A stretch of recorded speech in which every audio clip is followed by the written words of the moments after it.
Seeds,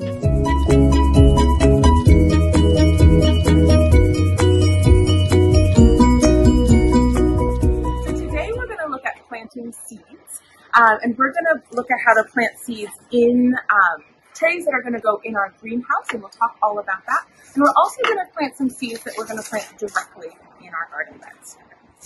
So some of the seeds that we would plant directly in our planter boxes or in your garden beds are things that are root crops, like carrots or beets or radishes. Those don't like to be transplanted from one container to another, so we like to plant them right where they're going to grow. Those also grow well in the cooler, rainy season here. And so it's summer right now, so it's not a really good time to plant those here. But we'll show you a little bit later kind of how to do that as well. And then most of the plants that we grow in our greenhouse. And some of the reasons you would want to start seeds. So some of the reasons you would want to plant seeds and then later transplant them into your garden beds is because in a greenhouse or a controlled setting, you can really give the plants or give the seeds everything they need to grow strong and healthy and a little more quickly than they would if you just planted them directly in your garden. And so what we're going to work with today is dinosaur kale, sometimes also called lacinato kale. And so I wanted to show you how we plant the seeds and then what they look like at different stages of their growth, and then when we harvest them.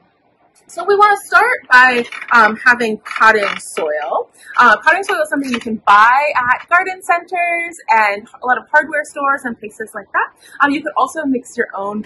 You'll need materials that help have good structure to the soil and good drainage and high nutrient content. And most commercial potting soils are just fine for that.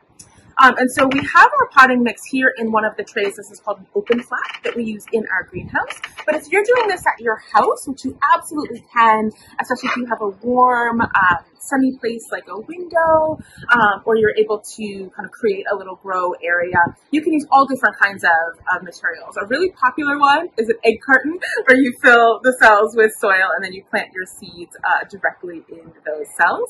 And there are some other options for you too, like a milk carton that's sort of turned on its side and the top is cut off and you can plant directly in there. And there's lots of other options for you. So you can just use what you have.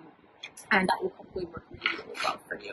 So when we're planting the seeds, there are a few rules of thumb that we use.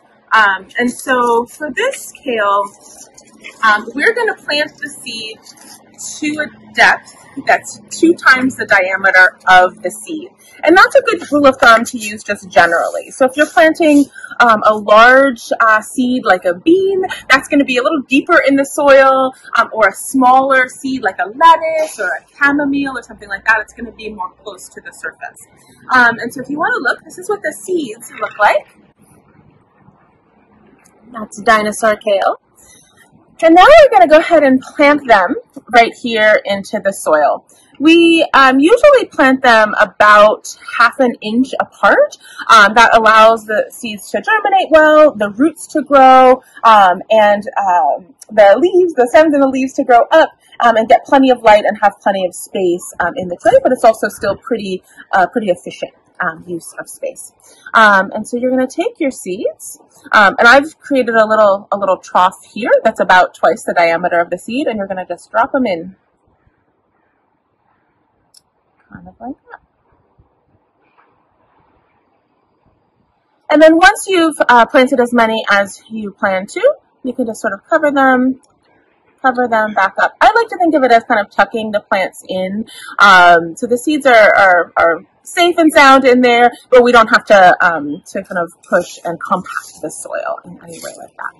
So then we're going to do that today. We're going to water it really well. Seeds need to stay wet, stay moist in order to germinate. And so in our greenhouse, we have a whole sprinkler system and irrigation system set up to do that. But at your home, you can do that easily as well. You just want to make sure you're watering every day and that the surface of the soil is staying moist for that germination. So fast forward about 2 weeks. This is dino kale at about 2 weeks of growth. So you can see some of the spacing that we tried to use here, and you'll see some of the little babies here, and they're going to get transplanted very, very soon into the next pot size. Fast forward another 2 weeks.